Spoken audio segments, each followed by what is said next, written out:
Good afternoon, ladies and gentlemen. Welcome back to the Black Swan Capitalist YouTube channel. I hope you're all doing well. I'm excited to have Martin Armstrong joining us today, someone with deep insights into the intersection of global finance and geopolitics. Martin, it's an absolute pleasure to see you again. How are you? Well, trying to survive another crazy, a crazy day, a crazy week. Just interesting times, as they say. I can imagine. We're always saying the same thing here. So, a lot to talk about. Let's dive right into it. I'd like to start with gold. There is a lot happening in the gold market. We're hearing out about a potential audit at Fort Knox. That's some of the most recent news, which hasn't happened in decades or at all, I think. But at the same time, there's been just significant movements of gold from the United Kingdom even to the US. And it almost feels like they're trying to get everything in place before an audit. So what do you make of this?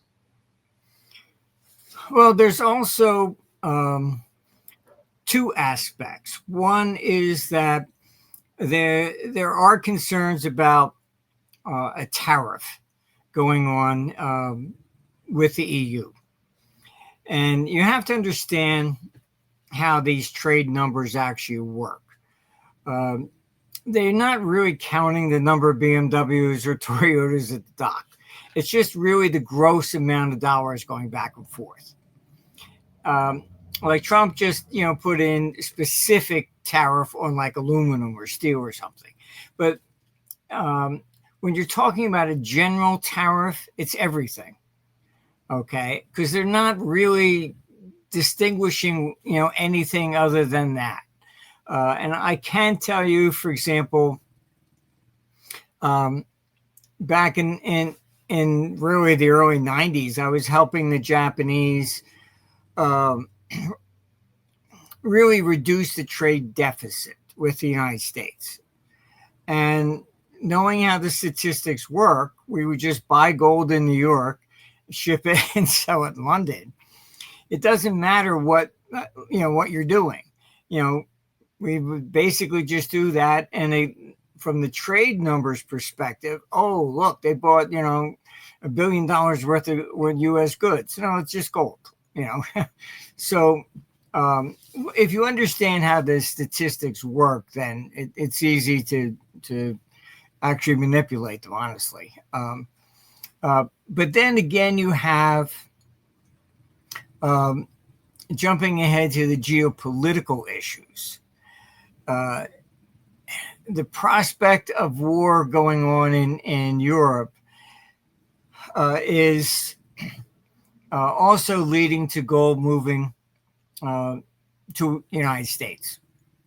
You have to, if you go back and you look, the U.S. was basically bankrupt in 1896, and J.P. Morgan put together a $100 million gold loan to bail out the Treasury.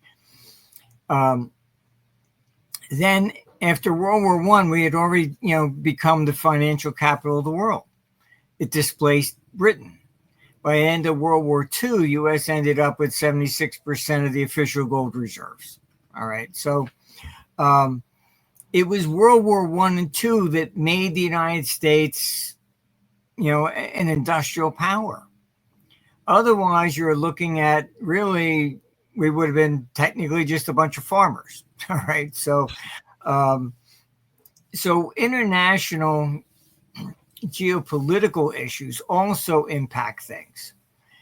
And what I've been hearing is that a lot of people are very concerned and have been moving gold from Europe to the United States, basically because they're afraid that Europe is going to continue with the war. And secondly, that you have the question of tariffs. Would there be a restraint, capital controls, things of this nature? When you do go into war, and I've been, advising my European clients, you better get money to help, out of Europe, pretty quick. You look at World War I, what did they do? They immediately shut down the markets, the stock markets were closed, etc. When war begins, they're afraid of capital fleeing. All right, so it would be behooving upon them to get the gold out of London and bring it over to the United States, just as they did in World War I and II. Hmm. So, I mean, those are the real impact, from the average person and institutions that are over there. You have to really look at hedging your bets. I mean, then we're going to see about, the audits from Musk and Doge on the Fed, etc. I mean, those will be interesting. Because, I mean, technically the U.S., was minting some gold coins and selling them. So, is that accounting proper? I mean, you can even put on YouTube. I mean, the day before 9/11, was $2.3 trillion missing from the defense budget. Rumsfeld promised an investigation, and the plane supposedly or conveniently hit the very room where all the records were, and they have flunked their 7th audit so far. Yep. So, I mean, I would say that one, you have gold does not really go up with inflation. That's kind of just a sales pitch. I mean, if you look at it, gold peaked in 1980, went down for 19 years, and national debt went up, inflation went up. It had no impact. Gold rises when there is a question of confidence in the government. So, for example, even going into 1980, if you look from 76, gold fell to about $100. Then it by December 79, it finally rose to about 400. And then from December 79 to January 21st, it went from 400 to 875. Why? That's when Russia invaded Afghanistan. So it's geopolitical. So this is what I'm talking about, that the risk of war in Europe is very, very real. And that, can take gold up, quite dramatically. I mean, forget the issue of any audit at Fort Knox. I mean, these are the geopolitical issues will send it up. Gold will go to a premium. And Europeans, that's basically all they're going to be able to do, because you're not going to be able to really deal with the currency. The banks will be restricted. I mean, Italy already, if you're Italian and you go to get on the plane and you got a lot of gold jewelry on, they say take it off and they want to weigh it. Wow. So, I mean, there are definitely considerations in that area. It's more than just an audit of Fort Knox. So I think the geopolitical things will be enough to really create some havoc in the gold markets. And there's also shortages developing in base metals, things of this nature, which are typical when you go into war situations. You can even get a book on U.S. coins, and you'll see during World War II, nickel was more valuable than silver. So the 5-cent nickels, we call them, were all made out of basically 98% silver during the war. And then they went back to nickel afterwards, because they need things like copper and nickel for weapons and things of this nature. So there's always some ratios you got to pay attention to. But war definitely disrupts a lot of things. Okay. And just be prepared that if you go into basically what you have going on is the EU has just pretty much said, we don't care what Trump does. We're not going to follow it. Right. And I've been warning people in Congress. I think the neocons were creating a diversion, honestly, because they were telling them, "Oh, we'll be at war with China, not Russia." And I said, "No, no, no! I'm telling you, all the efforts are in Europe. They're not, with China." And so now because I've been telling them that for probably the last year. And so now I'm getting like calls, "Oh, you're right about that." And I said, "Yeah, look, it's just a diversion tactic. I know what they're doing." Yeah, you've played this game too long. Yeah, I mean, look, I've been at it for a long time. I know some of these neocons. I know Bill Crystal. Been to dinner with them. I mean, Bill Crystal even spoke at one of our conferences back in the mid '90s. So I know these people. I've sat at dinner tables with them. Right. I remember when I asked you, what was it like to meet Hillary Clinton? You gave a very interesting response. All these people are the only head of state that I would say was the smartest was Margaret Thatcher. Trump has. I went to dinner down at Mar-a-Lago when he was president the first time, and back I think it was March of 2020, and he did impress me then. He said he wanted to pull the troops out of Afghanistan, but it was the reason why. He said that he was tired of writing letters to their families that your son died for God and country. He said, "What are we doing there? They've been fighting over borders for 1,000 years. What difference are we going to make?" That showed me he was not a politician, because politicians don't look at it that way.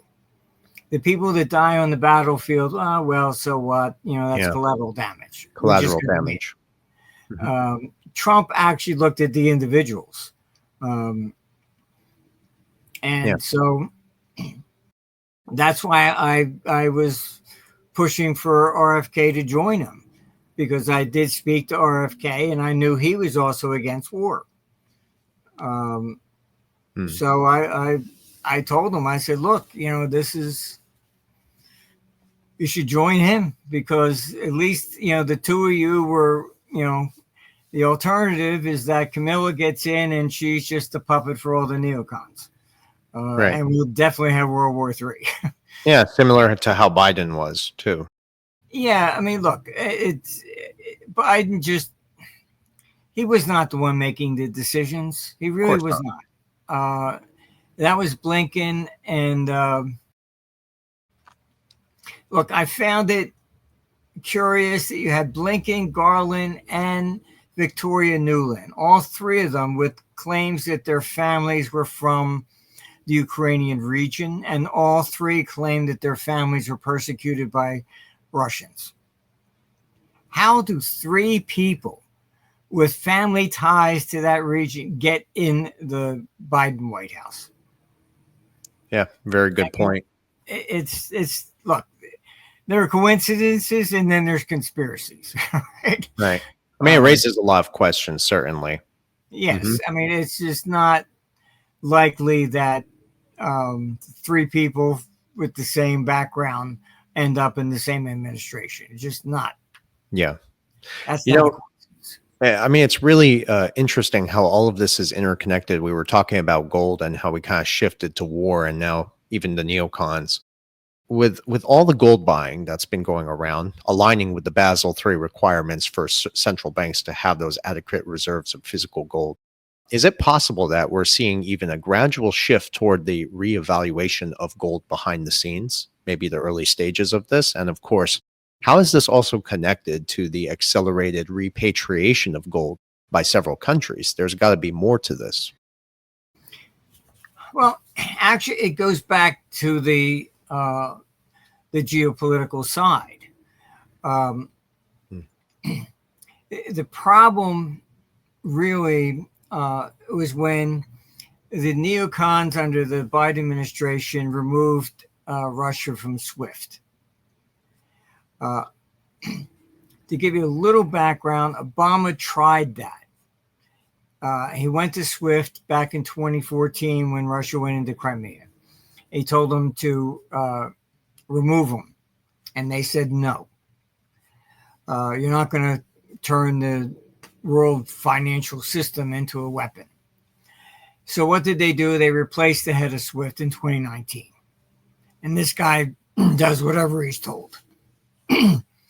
Now, the problem that presents where these neocons are very myopic. All they look at is we got to beat Russia. That's it. They don't care about the debt. They don't care about the country. They don't care about what that means. All right. Removing Russia from SWIFT is what set in motion BRICS. All right.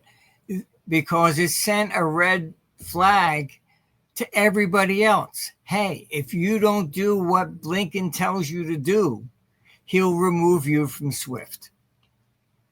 All right. They actually, I mean, I never saw something so stupid in my life. They then threatened China.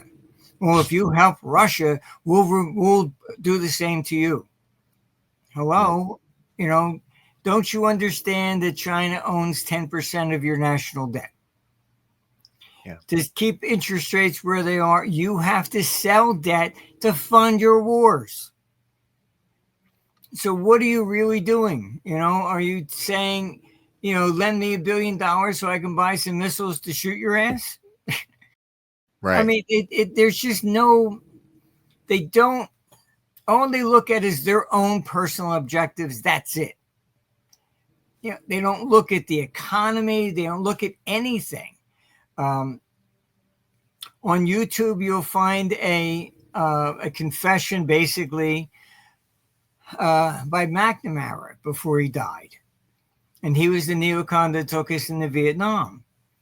And before he died, he admitted, all right, I'm sorry, I was wrong. Well, 58,000 Americans died, and how many million Vietnamese? Because you were wrong. He said they thought Russia was involved, and it was just a civil war. All right. Also on YouTube is Tony Blair's apology. All right. Taking us going into Iraq. We thought, you know, we were freeing the people from Saddam Hussein, and we subjected them to more sectarian violence.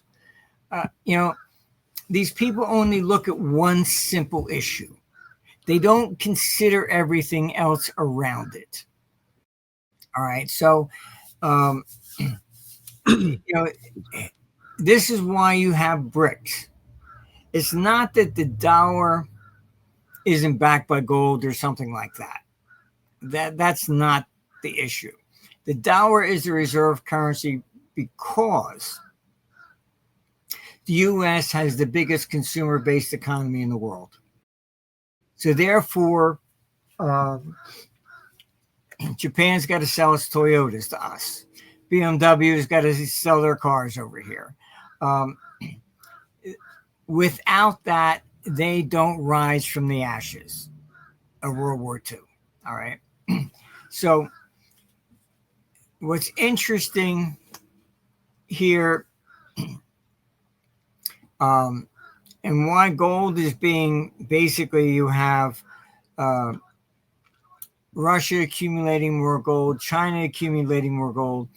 It's not because of regulations or something like that. What it is that it's neutral.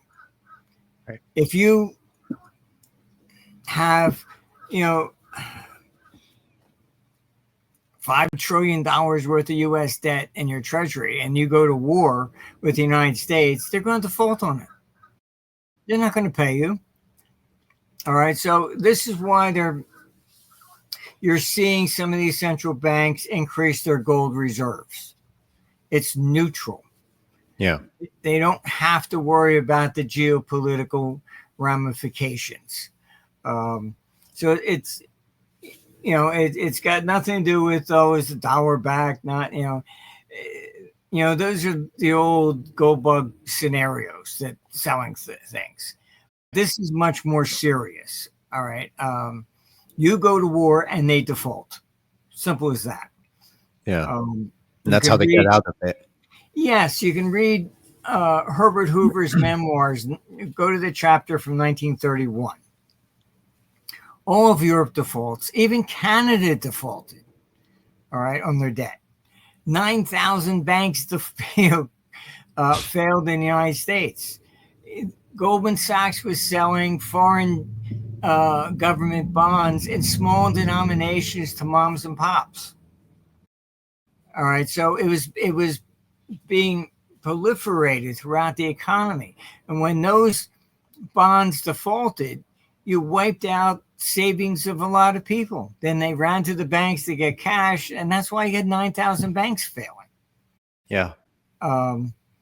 I remember the 60s. They would always, I thought they were strange at first. You'd see some old ladies out there protesting about any loan to South America or whatever, because their families had been wiped out by those foreign defaults on the bonds. They're all dead now, but they would be out there with their signs picketing against any kind of a foreign loan. So understand that this is, gold is deeply intertwined with the geopolitical issues. All right. Yeah. And what you will see is as soon as that first bullet is shot in Europe, you're going to see capital controls around moving money out of Europe, period. Okay. That makes sense. And this is what they always do. So this is one of the major factors for moving gold out of London to New York. Interesting.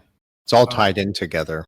Yeah, right. It is. And I mean, then, if an audit by Musk shows that there's less gold than that people thought, that's only going to add to it, Yeah. But it's not the sole issue. Of course. The cost of servicing our national debt is staggering, with the interest payments now approaching $1 trillion annually, I believe. The immense financial burden, we know it's unsustainable, but there is going to be a point, I think, where to a degree, the system will have to collapse under its own weight. And I think when this happens, the question then is the most critical is who's going to bear the cost of all this. And with China holding like a significant portion of the US debt, that means they could potentially be at the forefront of some sort of new monetary framework. The dollar is the reserve currency because of the size of the economy. Right. That they need to sell whatever the widgets are to Americans. But the default comes when you're in these Ponzi schemes that you have no intention of paying off the debt. And it's not just the U.S. The entire world is doing this. All right. Yeah. At the central bank level. Yeah. So what happens is they issued new debt to pay off the old. All right. The default comes historically when you try to sell the new debt and there's no bid. That no bid will most likely occur. It's a coin toss between Europe and Japan. It won't happen to the United States first. The United States is the last to go. All right. Once they go into war, nobody's going to want to buy their debt. Yeah. And you can see the problem already emerging in France.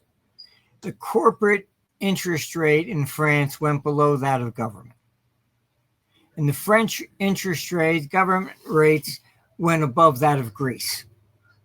So that's showing you what I've been warning about, that there's a shift from public to private. Yeah. You've been spot on about this. I mean, I follow you very closely. It's starting already in France. It's going to spread as a contagion to the rest of Europe. And as long as they keep beating their war drums or whatever, and they think that the neocons, NATO has actually come out and said, well, if the U.S. Backs out, so be it. We're strong enough by ourselves to defeat Russia. This is what they're saying. So you have all these European leaders beating their chest, thinking they can defeat Russia, and they don't need the United States. Yeah, with Trump, basically. Right. Yeah, this is. I mean, NATO was trying to raise $100 billion before the election, and they called it to Trump-proof the war. They want war, period. Yeah. And look, Russia is the richest nation in the world from a natural resource perspective.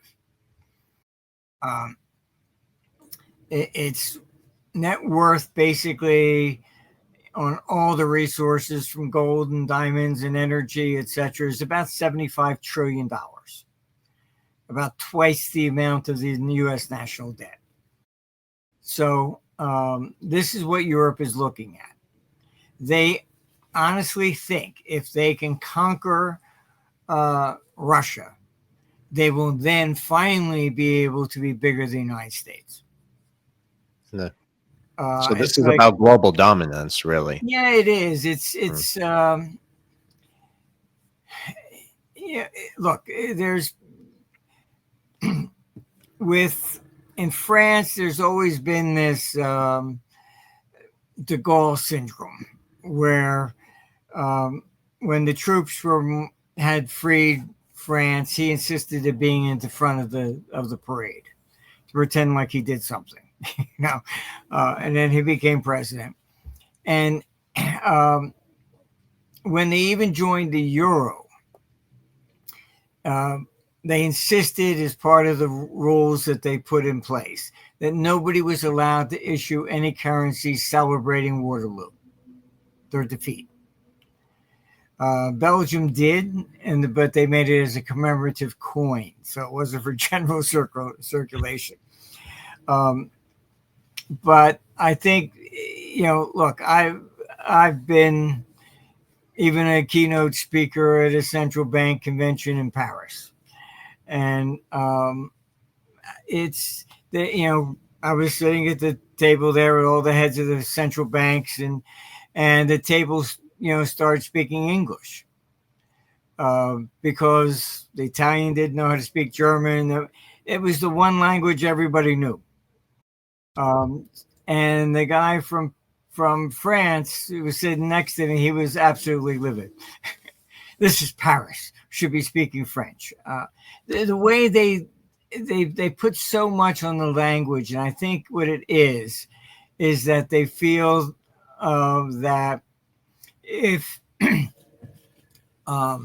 Napoleon had won, the world would be speaking French instead of English.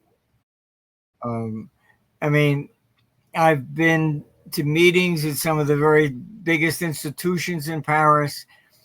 I'm told I got to bring a translator. So I bring a translator. But you have to listen to what they're saying because, and you got to know, because a lot of them, they just do not understand financial terms. A bull market can be translated into a meat market,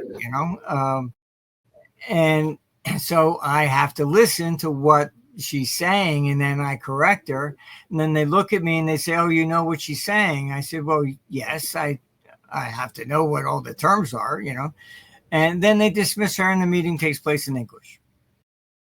It's just the way it is. And so Macron is pushing to be like the leader of Europe.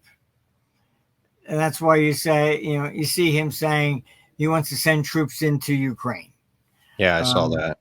And then Germany is saying, what's happened just now is that the commentators there in Germany on TV are actually saying that maybe they have to send troops into Ukraine as well, because Trump's not going to do it.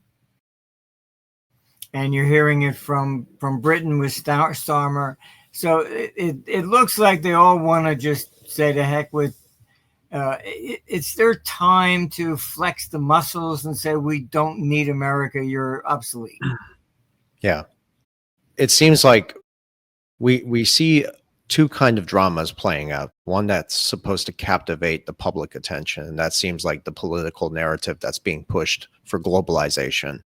But what's interesting is that what underpins any world order or a new world order or anything about around that kind of scenario, what we see playing out in the world, whether it's globalization or nationalist ideologies, I think what underpins that is the monetary system, obviously.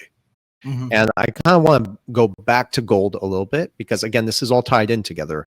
And just to add to the intrigue, Scott Bessent, that's the Treasury Secretary for the Trump administration now, he recently spoke about a realignment of the Bretton Woods Agreement. And he emphasized in this podcast about how gold would play a critical role. Do you see that as a sign of a major policy shift? Like, could this be a step towards a new gold-backed settlement system? It's just very interesting because it seems like the US is also positioning itself to dominate a new financial order, and possibly by consolidating physical gold reserves at this point. What do you think? The problem that they will encounter is that doing anything along those lines, you cannot fix the price of gold. They tried that with Bretton Woods. And the problem then becomes that you create perpetual deflation if you do not increase the money supply. So Bretton Woods collapsed because they fixed it at $35, but they did not limit the amount of dollars that they created. And that's why at the end it collapsed. In order to do that type of a revision of the monetary system, it's going to require first and foremost a revision of our political system. You can't have these, for example, Democrats standing up saying, vote for me and I'll give you this for free. You know, it's you have to end that. It's been the socialistic agenda that has undermined Europe, it's undermined the United States, etc.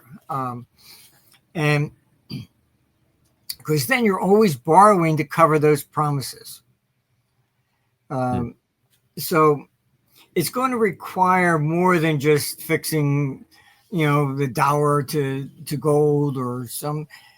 We have to change the political system. Yeah, and because that's the real root cause. It's kind of like blaming the gun for a murder when it's the guy that pulled the trigger. right. We have to do that. But the impact of inflation, etc. Inflation is necessary. The money supply has to increase to some degree with the population.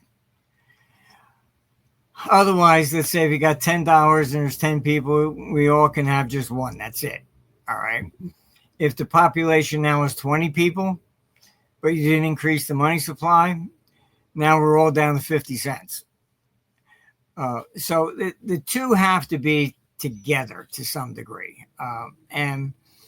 The real problem that people have with the monetary system, etc., really it goes back to this socialistic agenda. That's it. Even take the issue of women needing the right to vote. Mm-hmm. All right. They didn't need the right to vote before socialism. Why? Because basically they couldn't do anything to them. All right. Democracy in Athens, and why they didn't have the right to vote was because initially In Athens, it was just the head of the household who voted, not even the son or wife or children or slaves or anybody. He was like a congressman. He represented everybody in that household. Even if it was a woman who was now the widow and she's the head of the house, then she voted. Okay, so it wasn't necessarily gender oriented. But they also didn't have, this socialistic agenda. The votes were, shall we go to war with Russia, yes or no? So as you've gone into the socialistic stuff, then they get into laws for absolutely everything. For everything from abortion, smoking, whatever, drinking, outlawed drinking because people got drunk, that was a prohibition era. So when you get into that sort of stuff, then everybody needs the right to vote. You're affecting absolutely everybody. So it's we have to pick up the rug and look at the political system. Right. I mean, there's some very interesting things that have happened over the last few weeks that kind of tie us into this political reform that you're referring to, if I may. Executive orders that have been signed, including even the Department of Government Efficiency, DOGE, and people say this is about exposing corruption. The funny thing is the corruption has always been in plain sight. So do you see some of these executive orders that are being sold to the public, the narrative really, as genuine reform, or is this just political theater that could be preparing us for the system for a new financial architecture? Because we even saw Elon Musk recently at the same moment when these executive orders were being put into place saying that we need all US federal spending to be put on the blockchain. And that's a very big statement coming from the Oval Office. Well, the problem is that basically there's been no audit trail, period. What Elon Musk has been able to do so rapidly is that he has access right down to the root systems. So he doesn't have to go ask somebody. All right. He's, and with using AI, he's able to track everything to do what is being done normally probably would have required about 30,000 people, so it's real. As you know, I used to be part of the vetting process for somebody who wanted to be president. They would send me in to explain the world economy, how it really works. But it was really, I get back and say, what do you think? Do you think he's smart enough to handle it, etc.? And then I was asked, we want you to go down and meet Bush Jr. I said, yeah, okay, fine. And I was told, yeah, but this one's different. I said, what's different? They said, he's really stupid. I said, what? Before 99, it was always, do you think he's smart enough to handle it? And I asked, why would you make somebody stupid president? And they said, he's got the name so we can win. That's where I saw things change. Because then they picked the cabinet. They put in Dick Cheney. They put in everybody. I was even asked if I would take the chief economic advisor in the White House. I said, no, thank you. So when Trump came to office the first time, they did the same thing. Oh, you're not a politician. We have to give confidence to the world that the government's going to be run properly. And he bought into it, and they stuffed that cabinet. You got John Bolton and everybody, and every one of them was stabbing him in the back. He's there to drain the swamp. Sorry, not going to happen. All right. That's why this time he picked his cabinet before he even got to Washington. Right. That was a shot across the bow. Okay. I can tell you because I've been on in conversation with people from DC. They are calling Musk and Trump administration as they're equating it to the barbarians at the gate. A friend of mine at Google even said the number one search thing in Washington, D.C. is criminal lawyers and RICO. So it's real. All right. The question is, first, you have to get reins around this expenditure because it's out of control. So I think Musk is going to be able to. He just found $4.7 trillion that nobody knows what it was for. 4.7 trillion. Yeah. The corruption is just pervasive. And so that's the first step, getting closer towards like a balanced budget situation. There's a problem with politics is that he can do all these executive orders that he wants. Next guy comes in, he can reverse them all.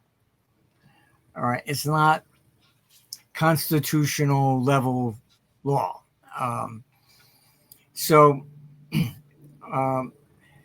My computer is skeptical whether or not there's even going to be an election in 2028. Yeah. What I can say is that it's also projecting that the Democratic Party is going to collapse. Okay. That's some good news. It's more or less like the Federalists. All right. That the Federalists were against state rights, consolidate all the power in Washington, etc. And that's what Jefferson was against. All right? Mm-hmm. So you're seeing it in the Democratic Party already. You're seeing the conservative ones against the woke ones. The woke basically they can't change. To them it's like, oh well, we lost only because Biden didn't get out soon enough, or some other excuse. Whereas as long as they keep that up, they don't understand why they lost. And I think you're going to. I had one, I would say, conservative Democrat that I had spoken to after the debate with Trump and Biden. And he bluntly said to me, he says, well, now the world sees what we've seen for 2 years. Just you're going to see political changes here. Yeah. And you also have to understand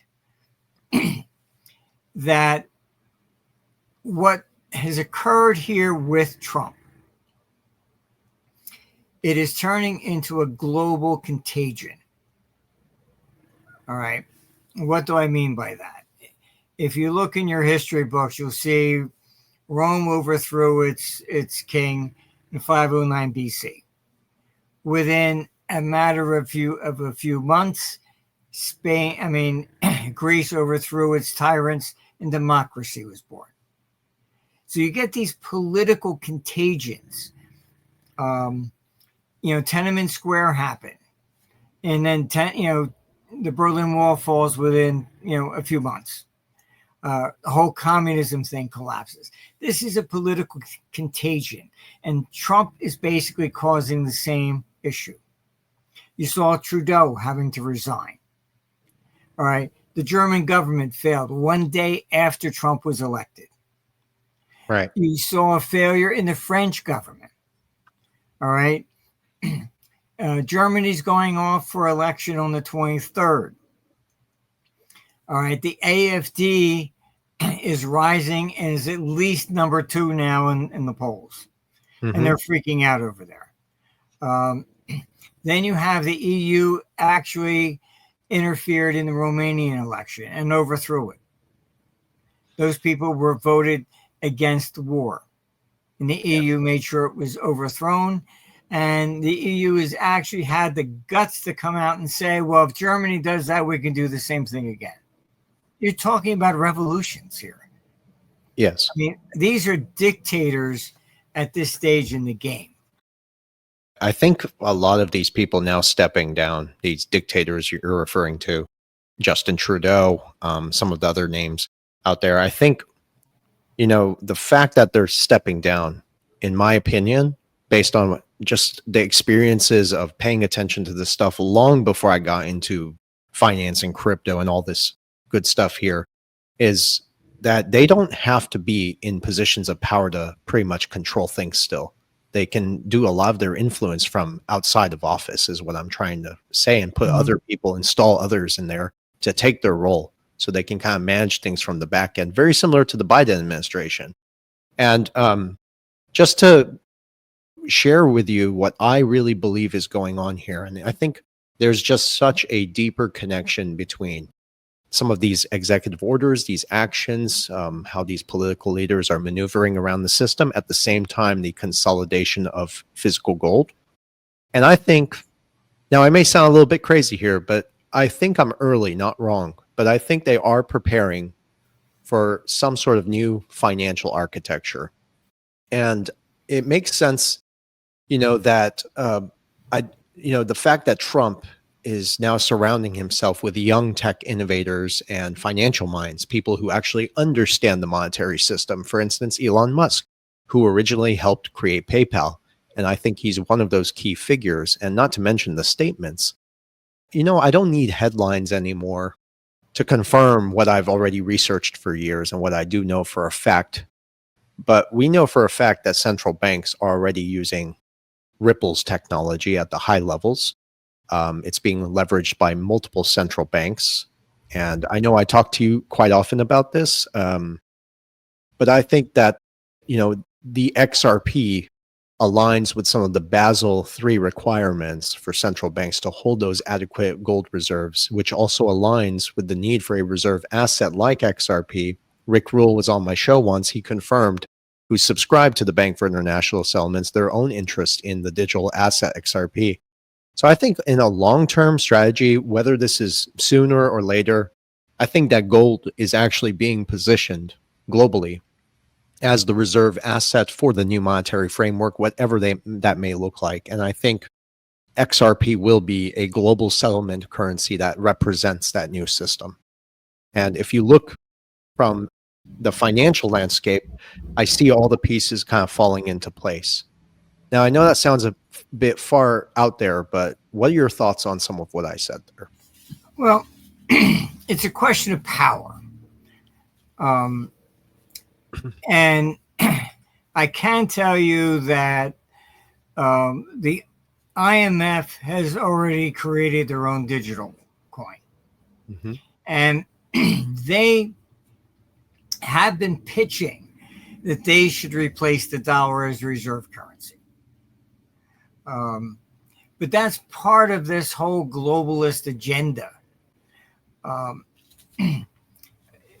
To some, I think that the what you're proposing is possible without war. But these people seem to want war, and if that comes first, which may be likely, the revision of the world monetary system comes later. Yes. All right. After. And there is a little bit more of some of the things that, like Trudeau, why did he really resign? He resigned because to avoid a no confidence vote. If there had been a no confidence vote, which he would have lost, then his party would be out of power. So his own party was telling him, you have to step down. So if he resigned, then the Liberal Party still stays in power. Okay, so in a parliamentary system, it's also a little dirtier. Yeah. It's a question: does the party stay or does it not? We don't really have that so much in the states. You remove a Republican president, and that doesn't mean the Republican Party's in charge. So they can basically just appoint somebody else, and as to replace Trudeau. But I think honestly, the main thing that they seem to be interested in Europe is the conquest of Russia. Okay. All I hear from them is that, oh, Russia's weak. You got Zelensky saying, look, we were able to really hurt Russia a lot, and your army's twice the size of ours. Yeah. They're demonizing the opponent. Yeah, and that's what they do. It's part of a psychological tactic. They demonize Saddam Hussein, so you go in, you're willing to kill every, Iraqi. They demonized, Assad. They're demonizing Putin, so all Russians are bad. They were trying to, do that with Trump. That all people in the Republican Party are bad. You had even Jamie Dimon at Davos come out and say you're basically trashing 50% of the country. But this is a psychological tactic. You demonize whoever's the head of your opponent, and that's to get everybody basically to hate them. Yeah. You look at the polls of Democrats after Hillary. As I've even written a book on it, the plot to seize Russia. I was in the middle of all that stuff. I mean, it was a regime change, the same as what you're seeing coming out of U.S. aid. All right. They were trying to put in Boris Berezovsky to take over Russia. He was an oligarch willing to sell his country out, for a dime. And I was told to put in 10 billion, you'll get 100 billion back. I said, I'm not interested. Thank you very much. I'm not getting involved in regime change.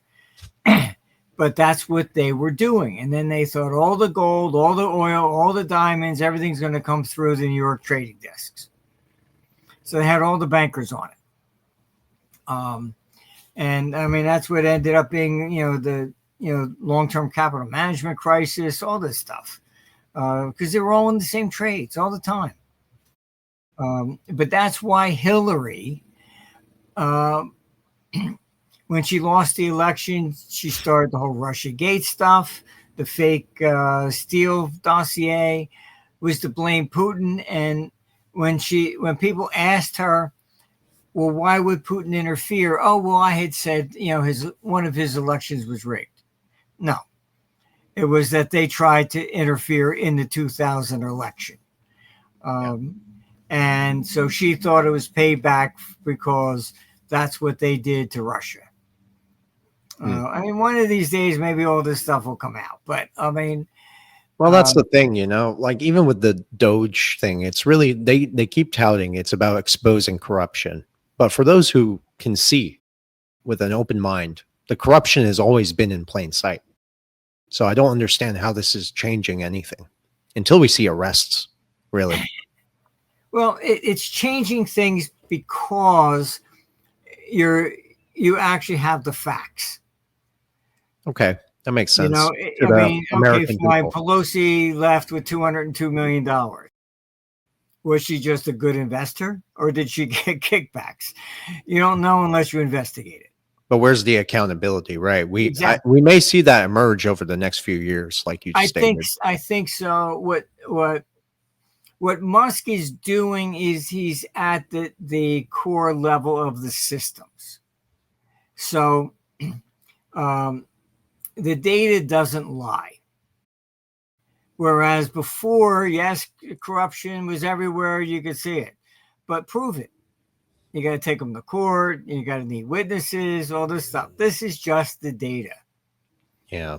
Now, whether or not people go to actual prison on this, that's something else. I can tell you, like I said, the number one thing that I've heard from a friend of mine at Google was that the number one thing people are Googling in Washington, D.C. are criminal lawyers and RICO.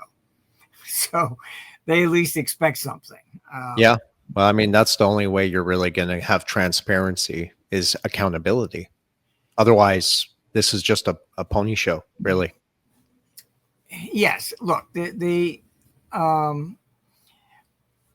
I think going in here, even if they don't get to arrest anybody, all right, exposing this and its facts, it cannot be denied. All right. So, I mean, he's published a list of people on Social Security up to 360 years old. I mean, come on. The United States isn't even that old. Where's that money going? You know, I can tell you that my dead mother got a check for a stimulus on COVID. I told my sister, do not cash it because it would be fraud. All right. They sent my dead mother a check. Oh, my God. So there really is no accountability for any of this stuff. You know, did somebody get a check and they, didn't finagle to get it? It's just that the government sent it to them, so they cashed it. I mean, so there's that situation as well. But I think that at least, even if nobody goes to jail, he's going to be able to solve a lot of these issues and put in place checks. Okay. And shift the narrative as well. Yes. On the mainstream. Mm-hmm. That, it's going to be hard for anybody to deny that this is existing. You know what I mean? Yeah. When you're putting out lists of 5 million people at 120, you're still getting, Social Security checks, Well, what's interesting to your point there is that I've studied Cloward pivot strategy very closely and what they teach at Columbia University. Mm-hmm. And in this strategy, they talk about destabilizing countries from within to create the distrust between people and the government. And that's kind of where we are today. We want transparency. I'm asking for accountability. So that has already created that distrust. That's part of the Cloward pivot strategy, to destroy the political narrative from within the country so they can bring in new political reform. That's also what we see happening on the main stage today globally with Trump in office now. So I find that to be very interesting, tied into everything we just talked about. So for all we know, that could be the ultimate end game there. Who knows? Well, look, our computer says that really we're looking at a worldwide collapse of governments. Exactly. Republican form of government is the most corrupt. And it will, I'm hoping we go more to a direct democracy, back to more like, Athens, eliminate all this socialistic nonsense. I mean, they give us the propaganda that we live in as democracy. I mean, look at Europe when they deliberately created the EU. Not even the head of the EU stands for election. Nobody does. All right. They're appointed by the other heads of state. All right. There is no democratic process in Europe. It is a dictatorship. The European average person has no ability to vote Ursula out of power. Yeah, she needs to go. She doesn't stand for election. Zelensky declared martial law, so he doesn't stand for election. This is what goes on over there. All right. So, I mean, you take Vietnam. I mean, you were 18 years old. You were old enough to put a gun in your hand and go kill somebody and die. All right. You were not old enough to even have a drink or vote. But this is democracy. Yeah, it doesn't make sense. No, look, it's all propaganda that we get. And I think that's really what all of this is really culminating into, that type of political change. Yes. Yes. So essentially bringing in a new kind of government globally, or a level playing field. yes, it's. I mean, what what becomes money is secondary. I mean, it could become wheat, it could be cattle. I mean, it's been many different things over the years. Oh God, imagine that. Um, but well, read St. Patrick when he went to Ireland. The standard unit of account was slave girls. Yeah, So it's been many different things. many different currencies. Yes. So I think we're going to be looking at changing the monetary system, but that comes with the collapse of the republics. Agreed. Yes. And I think that could tie us into this final segment of this conversation is we'll shift gears to the talk of ending global conflicts. We see Trump now talking about bringing peace and stability. But, I think this is just warmongers playing both sides. And the reason I say this before I ask the question is I've listened very closely to the Trump cabinet appointees who are now standing side by side with Israel. And I don't have a problem with Israel. It's just after, the genocide and things that have occurred, and then for him to just walk into the Oval Office and Trump pull up the chair for him, it makes me raise a lot of questions there too, because no one can condone what was done. I mean, we have to be realistic about the situation. The horrors that I've seen are just out of this world. It really brings tears to your eyes. And how could this be happening when we're supposed to be bringing peace? And you have a murder just standing there with no accountability to that. So do you think there's an actual push for peace? War. Okay. I mean, Okay. there are atrocities in every war on both sides. Mm-hmm. World War II, 60 million people died. Yes. 60 million. I mean, there's always more civilians who die than soldiers. That is basically the outcome of war. And it doesn't matter what century you're looking at or whatever it is. It's, I mean, there's supposed to be the rules of law for war. They don't necessarily follow them in any war. Yeah, not even the United Nations, who are supposed to be the ones keeping the peace.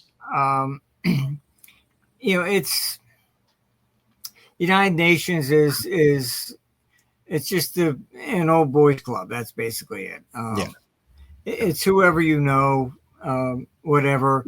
I mean, legally, you take the ICC, International Court of Criminal Justice. I mean, they indict Putin. Legally, they have no basis to do so. The very terms are they can only indict someone who is of a member country. The United States is not a member. I've had dinner with them. I went to dinner with the people from the court. All right. The United States is not a member. Look it up. Why? Because they didn't want any U.S. leader to be charged. Russia's not a member. All right. So why are you charging Putin? It's just political. That's it. Of course. So when you start getting into things of this nature, all right, and you want to pretend you're above the law, this, that, the other thing, it's everything is up for grabs. Basically, it's just the way it is. It doesn't matter what culture you're looking at, what century you're looking at. The act of actually waging war itself is basically, in my opinion, that's the war crime. Because look, a soldier's always going to do whatever they're going to have to do to survive. Simple as that. Of course. Regardless of what side they're fighting for. It's the people that make the decisions to go to war that are the ones that really should be called to answer their actions. Yeah. I think a lot of the rhetoric, though, about peace is really unfortunately, I have to say it like this. I don't like to sugarcoat things. I think it's just really a cover for restructuring, I'm sorry, the global power dynamics. Well, I mean, look, I mean, just ask anybody in the former Yugoslav area. You know, oh, NATO's there to bring peace. No, they weren't. They're just bombing the hell out of different people and killing an awful lot of civilians. Oh, but in the name of peace. Yeah, and for real estate property. I mean, look, I mean, that's something else. The very simple solution for Ukraine was we had it. The Minsk agreement, the Donbass, they're mostly Russians there. People don't know their history. Khrushchev is the one that rebuilt Kiev. All right, Brezhnev, his successor, was born in the Donbass. It's, you know, Russians have been there in Crimea for hundreds of years. All of a sudden, Ukraine, oh no, you can't speak your own language. You're going to have to be Ukrainian. It's our territory now. It's nonsense. Over 8 million Ukrainians have fled their country because they disagree with Zelensky.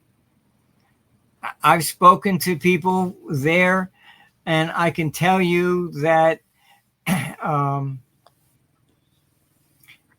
they basically view Zelensky as a traitor. He ran on peace. When he went in office, the death toll for Ukraine was only 13,000 people. Now it's 1.1 million. What are you fighting for? To take the Donbass and force those people to become Ukrainian and speak Ukrainian? This is not. He's the war criminal. They quote them. If he was on fire, I've been told they wouldn't urinate on him until he was dead. Wow. I mean, that's just very vivid. Well, I have a wild imagination. So. You know, it's Putin. No, it's also, I'm sorry.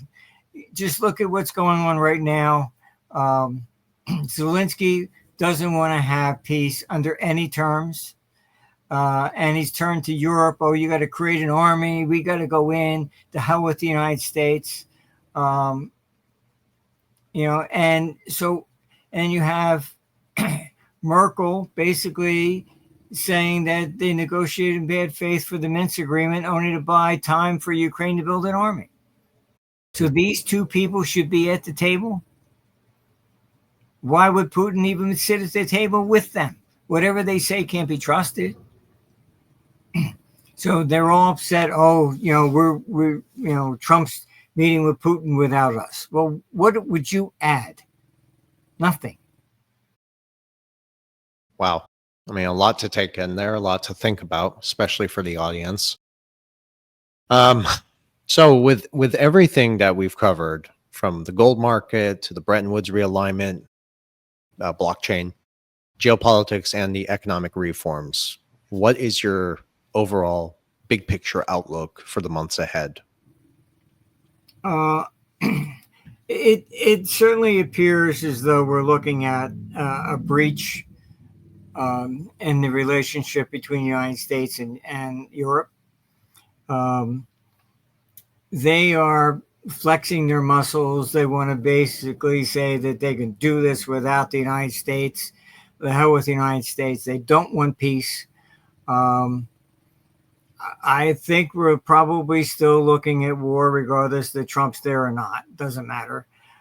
They're going to create war, and it looks like I would be concerned from about May on. And probably next year might be even the worst part of it. Yeah.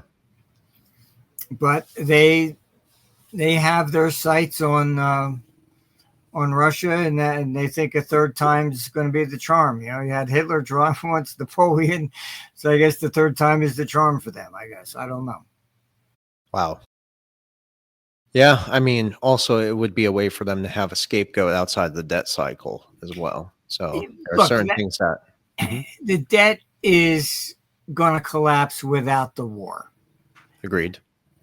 So I think they're basically, um, they need war to be a distraction. Otherwise, you're going to have all the farmers with their pitchforks dragging them out of the parliament, you know. Yeah. Whether we go to war or not, though, I think those farmers and with their pitchforks and Americans too, we need to hold these people accountable because we never voted for war.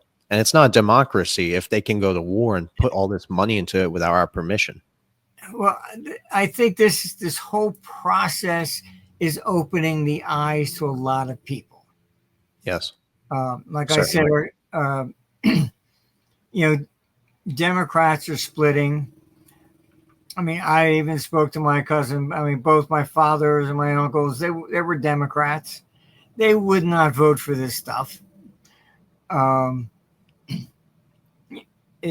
mean, they were clearly more conservative. It's like, I saw one Democratic analyst said the reason Trump won is he stole all our issues from 1980.